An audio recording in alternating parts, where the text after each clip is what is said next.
Hello, and welcome to The Little Prince, Lesson 2. I just read the section for tonight out loud for your MP3, and my voice is now a little bit hoarse because it was such a passionate reading. I remembered as I read how these passages have meant so much to me all my life, how moving they are. So let's go through it.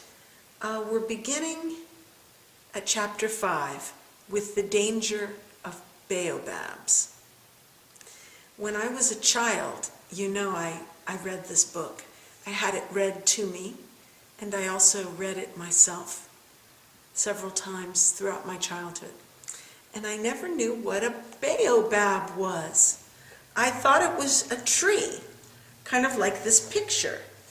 And I remember looking it up in a book when I grew up and being very surprised at the appearance of real baobab trees. You should look it up on Google Images. When I was small, I went to the Catholic school, and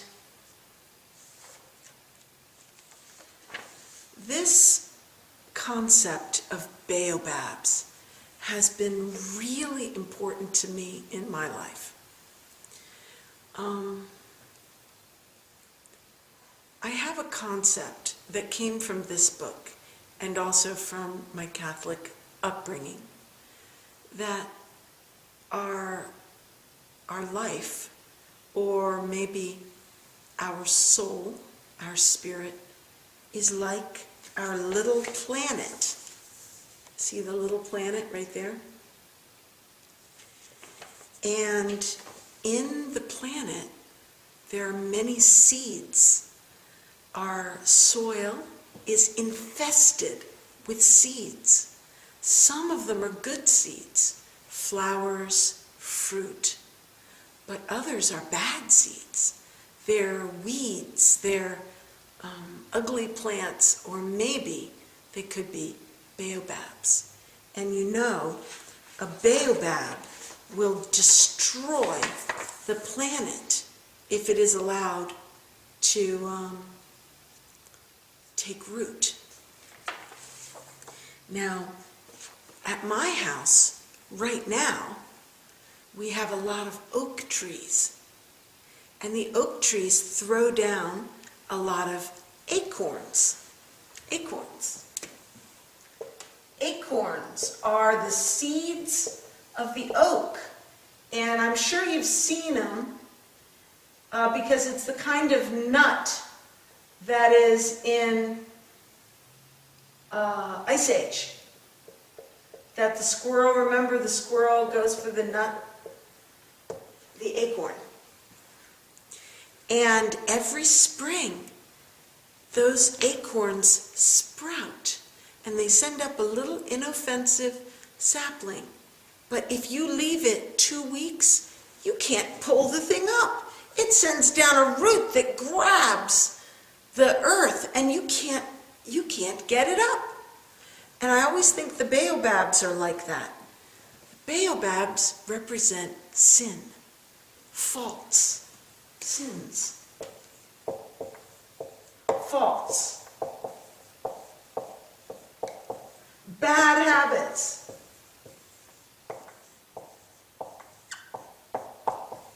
vice. We all are infested with these kinds of seeds within us. But we also have good seeds for flowers. They're virtues. Virtue. So we have that too. And what we need to do is tend to our garden. And he says, it is very tedious work, but very easy.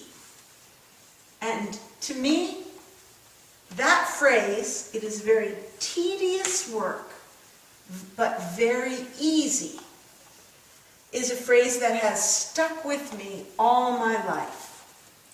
I remember when I was a teenager and I had a job at a restaurant, and I had to wipe the tables and sweep the floors and these kinds of things. And it was tedious work, but easy. So I like that phrase. It's very tedious work, but easy.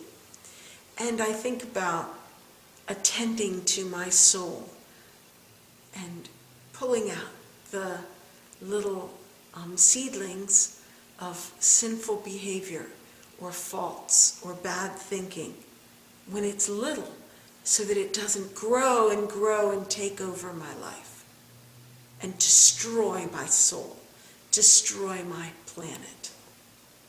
So this image of baobabs that he tells so vividly, it had a big impact on my life.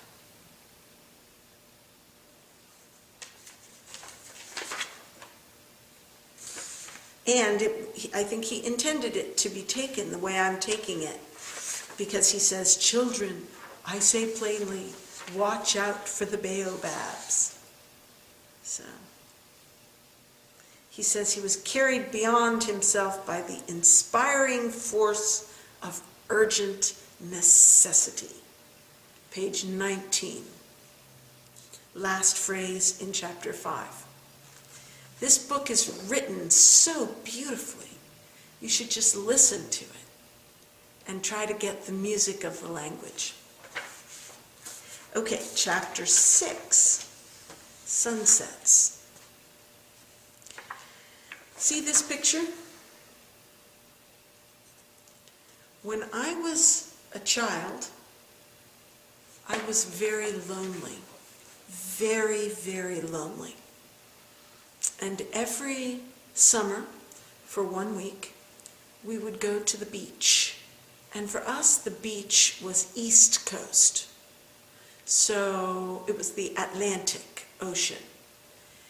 And we didn't really have a good sunset, but we had good sunrises.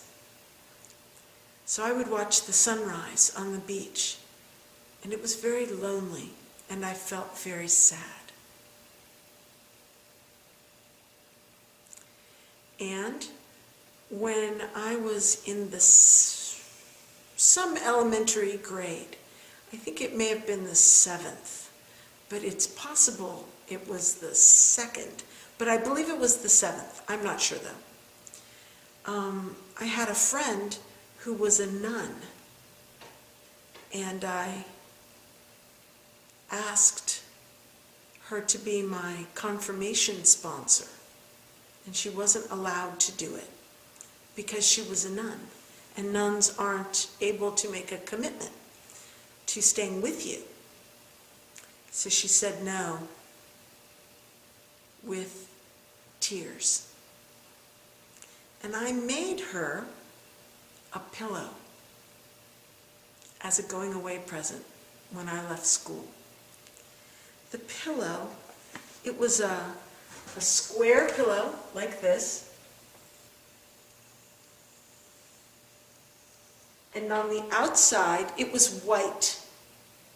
On the outside I crocheted a navy blue border, navy blue all the way around. So it was white with a dark blue fringe of navy blue yarn that I had crocheted, like that.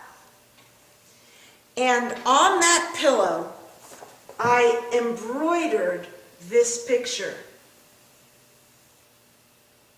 with the flowers and the sunset,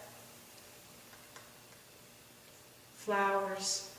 And I believe I even tried to do the Little Prince. But I'm not sure if I did him or not. Maybe I did and maybe I didn't. But I definitely did this picture So I don't remember if I did the Little Prince or not.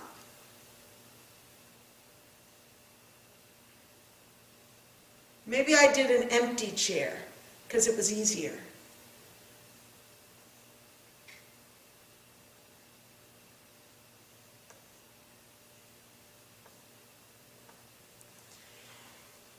Anyway, I made that pillow for my friend who was a nun, a sister, and gave it to her. Oh, and I embroidered something. I believe it's possible that I embroidered the word, "One loves to watch the sunsets when one is lonely," or when one is sad. I'm not sure. But I embroidered in little letters a quote from the Little Prince onto the pillow. And when she received it, she really cried. This book was always so important to me. This image of watching the sunset meant a lot to me as I was growing up.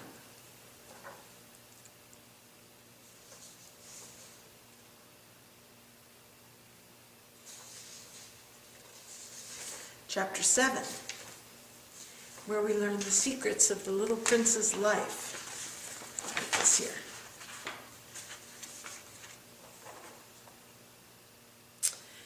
Okay.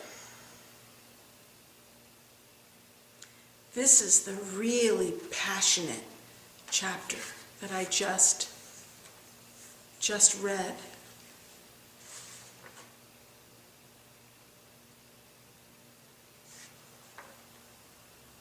You know, the rose was inspired by Antonie de Saint-Exupéry's wife, who was a very difficult personality, very vain and coquettish, like the rose. And he loved her, but he couldn't live with her. And he wrote this book just before getting back together with her. He had left her for a while. So he's taking back a sheep that may or may not kill the rose. And this is a matter of great consequence. But to the pilot, fixing his airplane is a matter of great consequence. Because if he doesn't fix it, he will die of thirst. So he's working on an ugly, horrible engine, and the Little Prince is imagining whether the sheep will eat the flower. And their realities clash. And the adult pilot says, "Don't bother me. I'm busy with matters of consequence." That means things that are important. And the Little Prince believes him. The Little Prince believes that the pilot thinks his ugly old airplane is more important than the life of the rose. And it totally breaks the heart of the Little Prince. It makes him angry, it hurts him, it makes him crazy. Hysterical, really. To him, it is the question of surpassing urgency, whether or not the sheep will eat the flower. And he says something here that is really important. He says,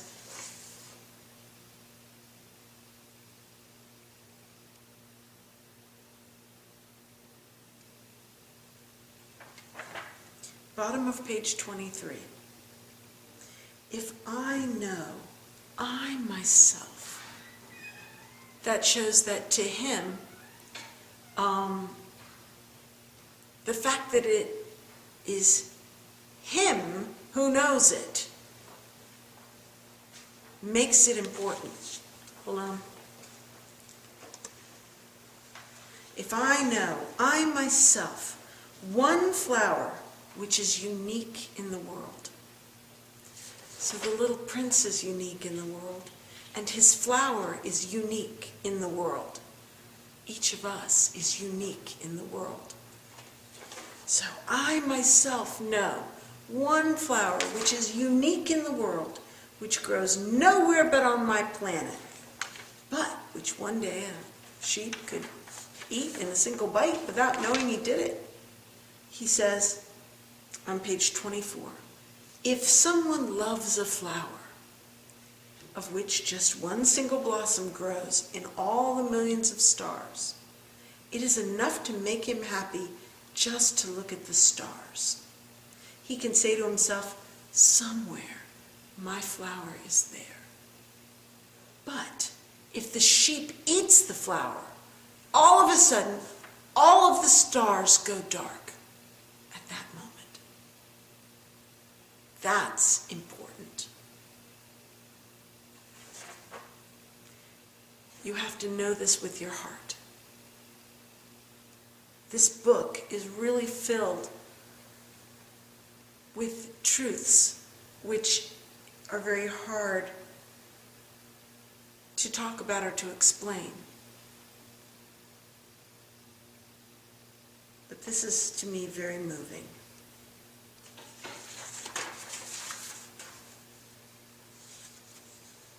Earlier on page 23, he says, I know a planet where there is a certain red-faced gentleman. He has never smelled a flower. He has never looked at a star. He has never loved anyone. When he met the businessman, who, we haven't read this yet, but we're going to, he was very polite to him and he learned from him. But now we see what he thought. He has never smelled a flower. He has never looked at a star. He has never loved anyone. Hold on one sec. I'm going to have to ignore that. He has never loved anyone. He has never done anything in his life but add up figures. And all day he says over and over again, just like you, I am busy with matters of consequence. And that makes him swell with pride. But he is not a man, he is a mushroom.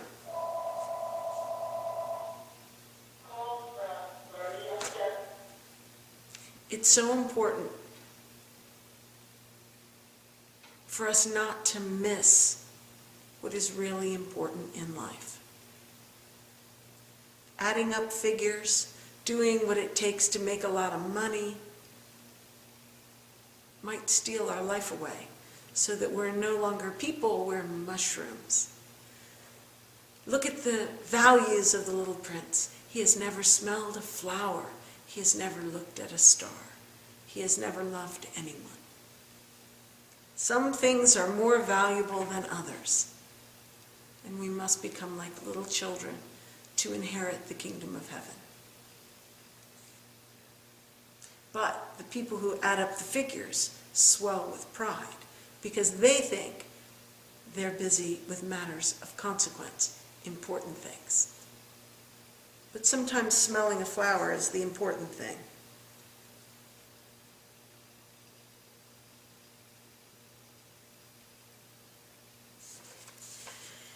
Anyway,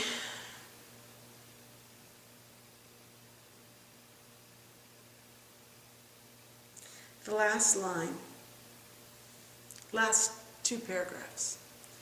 I did not know what to say to him. I felt awkward and blundering.